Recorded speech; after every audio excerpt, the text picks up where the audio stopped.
Perkenalkan, nama saya Mas Riani Situmorang. Saya merupakan dosen di program studi rekam medis dan informasi kesehatan Universitas Awal Bros. Saya bergabung di Universitas Awal Bros sejak tahun 2019. Bidang ilmu yang saya tekuni adalah manajemen mutu informasi kesehatan. Pada kesempatan ini, saya akan menyampaikan bidang mata kuliah saya pada mata kuliah mutu pelayanan rekam medis. Pada mata kuliah ini memiliki bobot 2 SKS, 1 SKS teori dan 1 SKS praktek. Untuk deskripsi mata kuliah ini membahas tentang standar pendokumentasian rekam medis, konsep analisis, konsep isi, penyajian, interpretasi, dan analisis kualitatif dan kuantitatif pengenalan penyelesaian masalah di unit kerja rekam medis. Baik, untuk bobot penilaian yang saya lakukan pada mata kuliah ini adalah absensi dan sikap 10%. Kenapa absensi dan sikap juga saya masukkan dalam bobot penilaian? Karena saya menganggap soft skill merupakan juga hal yang sangat penting di dalam melakukan perkuliahan dan kerajinan dalam absensi. Kemudian tugas sebanyak 10%, ujian tengah semester 25%, UAS 35% dan praktik 20%. Baik, pada metode pembelajaran yang digunakan pada mata kuliah ini dilakukan secara daring dan luring. Namun dalam kesempatan ini, pada pertemuan kelima, saya melakukan pembelajaran melalui daring untuk keperluan perekaman video pada saat ini. Selain itu, metode pembelajaran ini juga menggunakan metode ceramah, diskusi, mini lecture, discovery learning, dan praktikum. Untuk referensi, saya menggunakan buku maupun jurnal, baik buku yang saya tulis sendiri maupun saya menggunakan beberapa referensi buku dari penulis lain dan juga jurnal yang terupdate yang digunakan dalam pembelajaran pada mata kuliah ini. Baik, pada pertemuan ini kita berada dalam pertemuan kelima dengan materi analisis kualitatif rekam medis. Mata kuliah ini diharapkan mahasiswa mampu menguraikan konsep analisis kualitatif rekam medis dengan mampu menjelaskan pengertian dari analisis kualitatif, tujuan analisis kualitatif, dan keakuratan pengisian rekam medis, serta mampu melakukan praktek dalam menganalisis rekam medis secara kualitatif. Baik, berikut adalah video micro teaching saya bersama mahasiswa mengenai analisis kualitatif rekam medis. Selamat menyaksikan, terima kasih. Baik, kita mulai perkuliahan kita ya.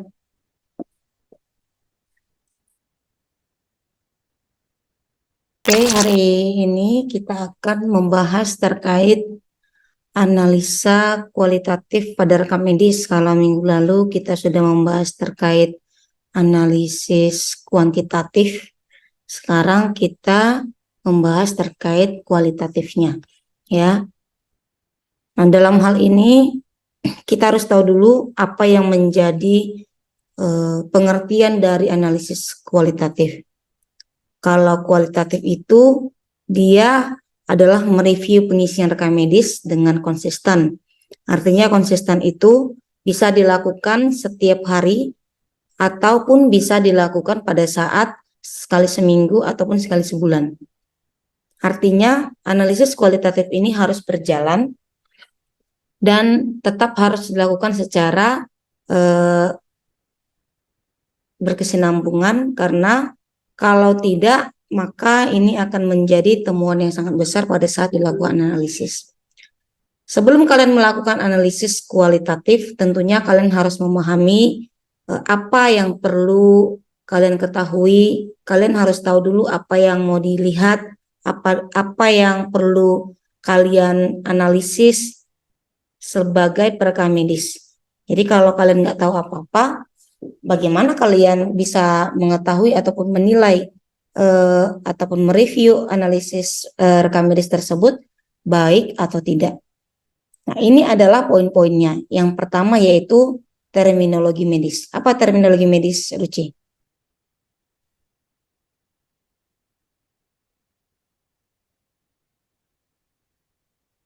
Bahasa medis, Mem. Oke, istilah-istilah medis. Artinya kalian harus tahu istilah-istilah medis. Kenapa? Kalian setiap harinya ada setoran hafalan kan, hafalan terminologi supaya kalian terbiasa dengan bahasa-bahasa terminologi medis ini pada saat kalian akan bekerja nantinya, baik itu untuk kebutuhan pengkodingan, baik untuk kebutuhan dalam mereview rekam medis. Kemudian anatomi dan fisiologi. Ini juga menjadi satu pengetahuan yang harus kalian punya pada saat kalian ingin melakukan review analisis kualitatif. Dasar-dasar proses penyakit. Kenapa ini perlu? Karena pada saat kalian ingin mereview kualitatif, yang kalian nilai itu adalah isian dari yang ditulis oleh PPA ataupun profesional pemberi asuhan. Bukan hanya sekedar lengkap mem, tidak lengkap. Nah, itu lebih ke kuantitatif. Ya, lengkap, tidak lengkap, isian titik-titiknya sudah terisi mem. Itu di kuantitatif. Tapi kalau di kualitatif lebih ke isiannya. Apa yang dibahas di dalamnya, itu yang kalian perlu review. Bukan hanya sekedar ada coretan, kemudian ada lembaran kosong, nah itu enggak. Itu ke kuantitatif. Ya.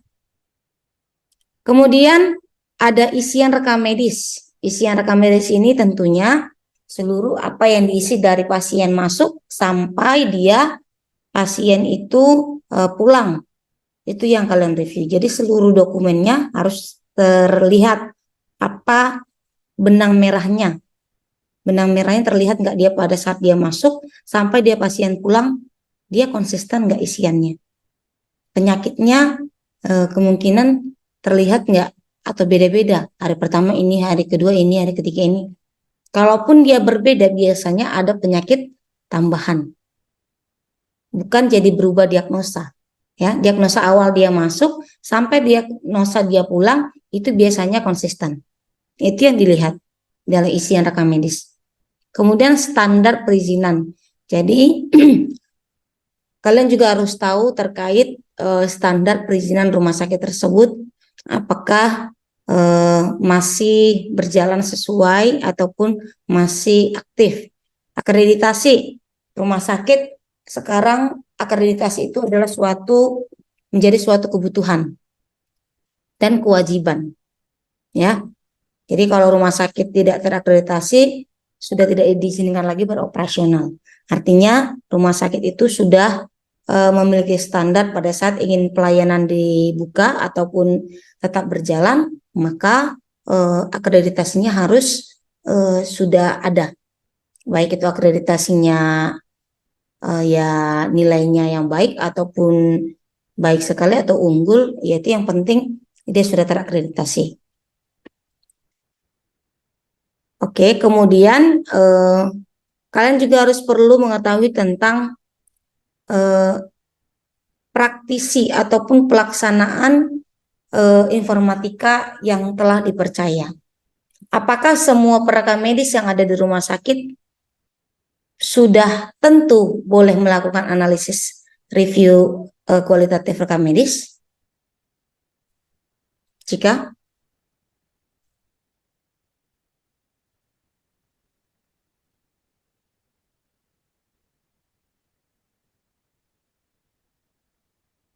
baik,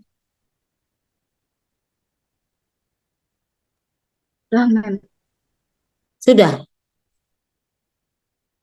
Kalau secara kompetensi, memang kita selaku orang perekam medis seharusnya sudah diperbolehkan ataupun sudah bisa, ya, sudah bisa melakukan analisis pada rekam medis.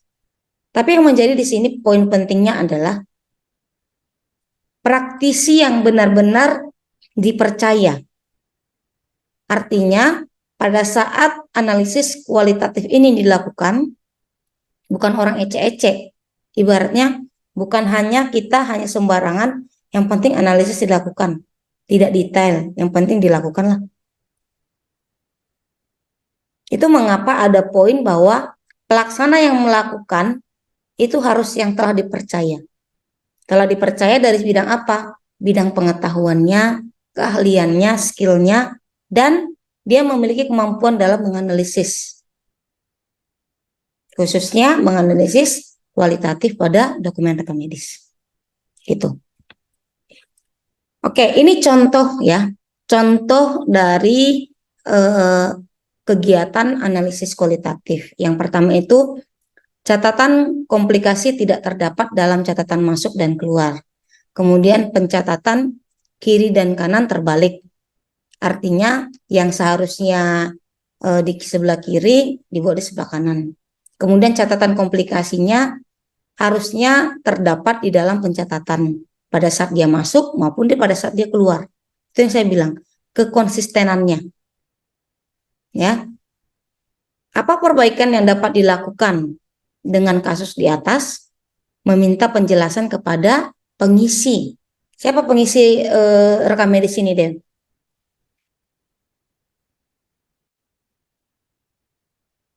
Dokter, Mem, yang mengisi, Mem. Selain dokter, PPA, Mem. PPA itu apa? Profesional pemberi asuhan, Mem. Siapa aja yang disebut dengan PPA Nada?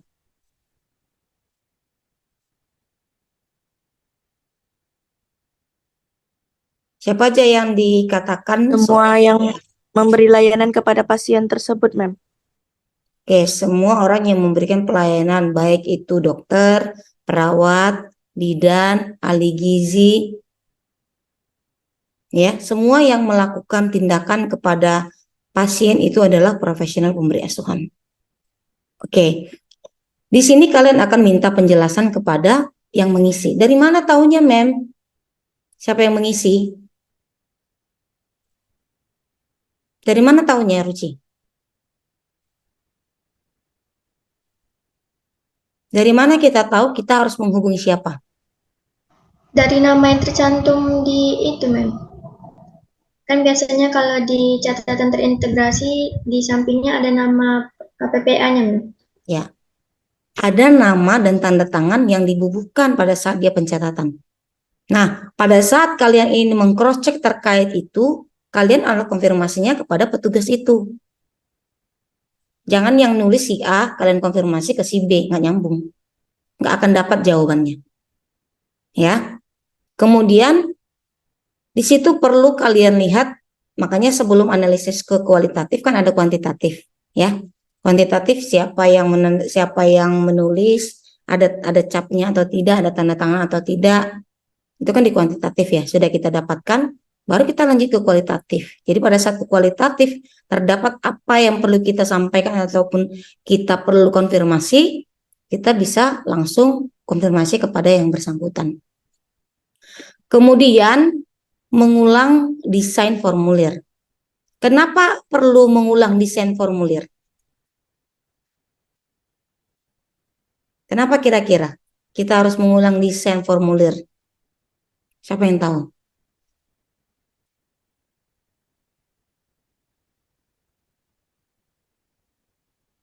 Siapa yang tahu? Kenapa perlu ada perbaikan yang dilakukan dengan mengulang desain formulir? Untuk memudahkan dalam pengisian, ya, Mem. Ya.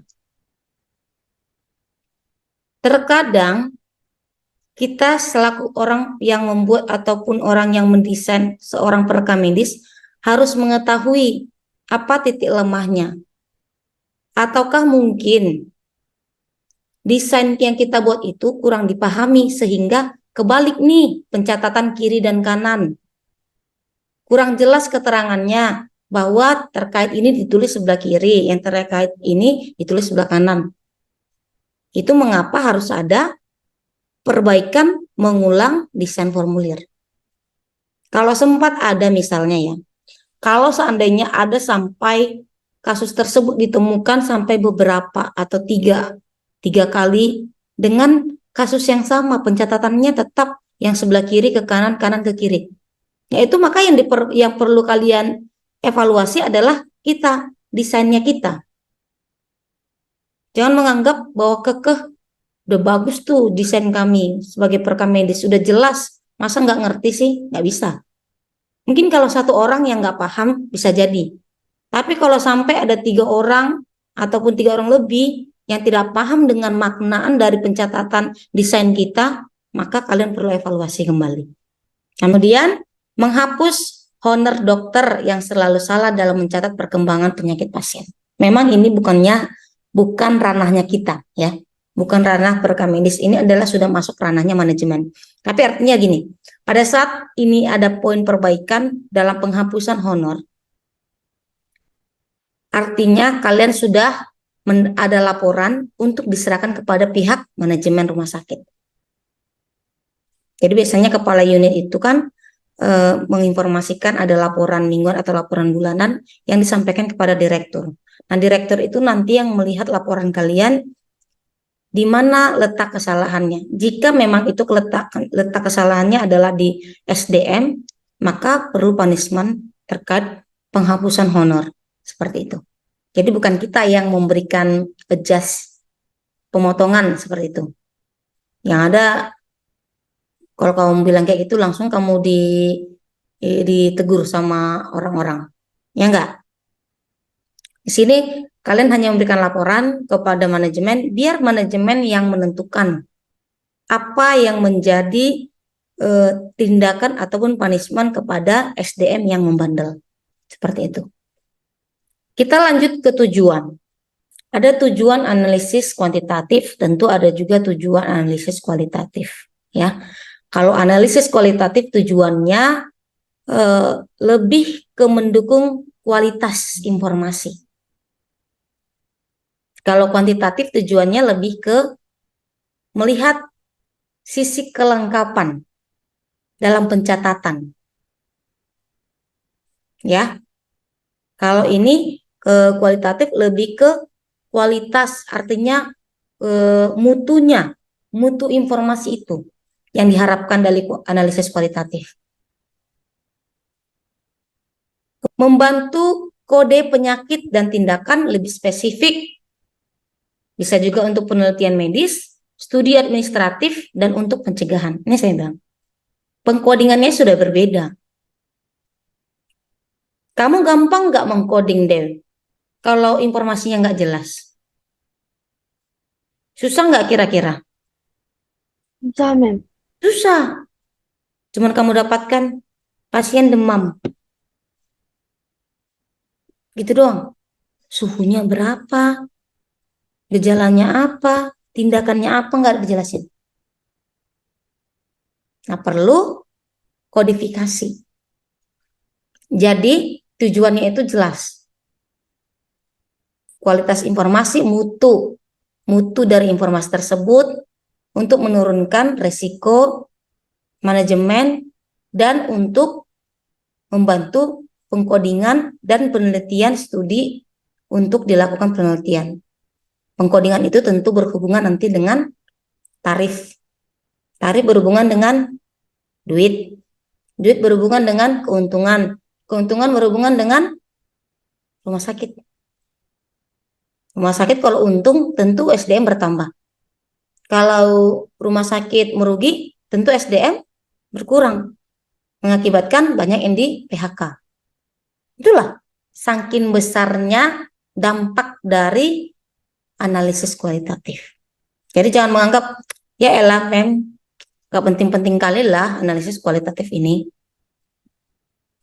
Jadi kalau kita runut sampai benang merahnya dapat, itu hal yang besar. Jadi jangan sepele dengan analisis yang kalian anggap adalah yang penting analisis, gak usah bagus-bagus banget lah. Makanya tadi di awal dikatakan memang semua PMIK memahami tugas ini. Bisa, tapi belum tentu terpercaya. Terpercaya artinya adalah orang yang paham dan mengerti. Oke. Kelengkapan inform consent sesuai dengan peraturan ditetapkan. Apa inform consent? Salsa, Natasha, apa itu inform consent?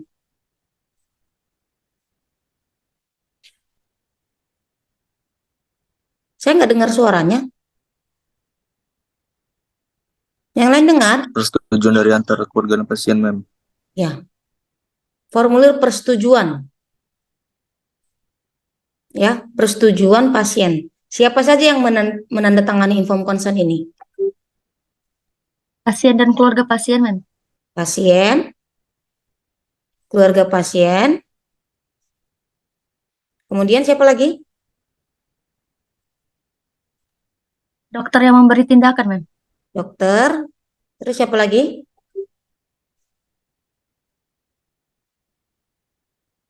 Kalau dari keluarga pasien ada 2, berarti dari rumah sakit ada 2. Siapa satu lagi? Wali pasien, Mem. Wali pasien udah. Wali pasien, pasien, kemudian dokter, satu lagi petugas Perawat ya, Mem. lain. Ya, itu asisten asisten dokternya, ya. Bisa itu perawat, bidan, dan lain sebagainya yang terkait tentang inform consent. Jadi inform consent ini hal yang sangat perlu sangat diperhatikan. Jadi jangan menganggap sepele inform consent ini hanya di atas kertas, karena ini adalah menjadi pegangan penting pada saat terjadi hal sesuatu yang tidak kita harapkan kepada pasien. Ini adalah contoh, ya, contoh dokter spesialis mata mengidentifikasi katarak sebagai diagnosa akhir penyakit dengan tindakan operasi pengangkatan lensa mata pada lembaran masuk. Bila dibaca dalam lembaran riwayat pasien, pemeriksaan fisik dan catatan perkembangan diketahui bahwa si pasien datang sedang diobati untuk IDDM. Dokter menambah catatan keadaan ini di lembaran masuk. Jadi kalau diberikan contoh yang konsisten seperti itu, artinya sudah jelas bahwa pasien itu masuk dengan diagnosa akhirnya untuk melakukan tindakan atau pengangkatan lensa mata.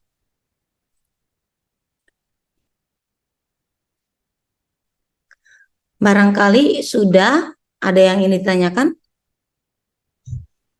Mem, tadi kan ada Mem bilang harus konsisten diagnosa awal sampai akhir. Kalau misalnya pasien datang dengan penyakit, misalnya yang pertama dengan demam gitu, Mem. Habis itu nanti demam, habis itu di dalam demam tuh ada penyakit lain gitu, Mem. Demam udah sembuh, jadi ada penyakit lain. Jadi diagnosa akhirnya tetap demam atau penyakit yang baru itu, Mem? Oke. Atau cuma ditambahin, Mem? Ya. Kalau dia pada saat masuk dia misalnya dengan hanya demam, ya, demam misalnya demam tinggi lah ya, karena demam biasa kan nggak mungkin sampai dirawat.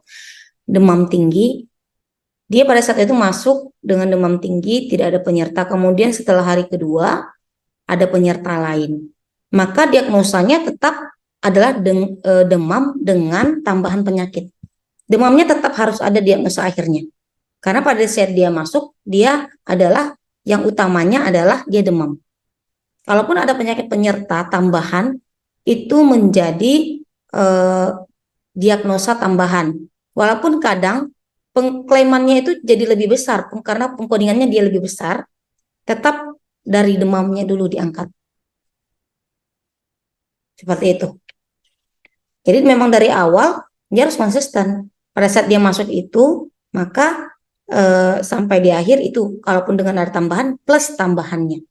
Makanya pada saat di awal, kenapa sering ada pertanyaan dari tenaga kesehatan, ada penyakit lain Bu? Gitu nggak? Ada keluhan lain, kemudian ada penyakit yang pernah sampai dirawat inap, kapan terakhir dirawat, kapan terakhir sakit. Nah, informasi-informasi itu seperti itu yang bisa tercatat, yang kemungkinan peluangnya nanti akan ada penyakit tambahan ataupun penyerta lainnya, seperti itu. Beda dengan kalau penyakit infeksi nosokomial ya. Kalau infeksi nosokomial itu kan memang dia sudah lama dirawat dan mengakibatkan terjadinya infeksi karena lingkungan ataupun memang karena keadaan dari rumah sakit tersebut, seperti itu. Oke?